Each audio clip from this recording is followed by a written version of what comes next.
তো খালাম্মা কি করতেছে?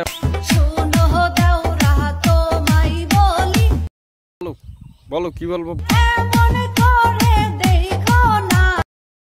দেওরা তো দেখবেই, দেওরা দেখবে না কেন? তোমার যে ওইগুলো বড় বড়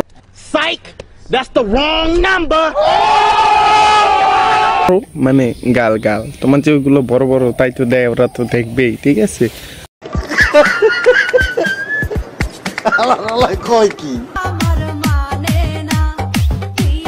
আপু লুচ্চামের একটা লিমিট থাকা দরকার, ঠিক আছে? তুমি লিমিটটা ক্রস করে ফেলছো, অতটা লুচ্চামি সুটিয়ে লাল করে দেবো, নোংরামি বার করে দেবো, ভালো না, ঠিক আছে?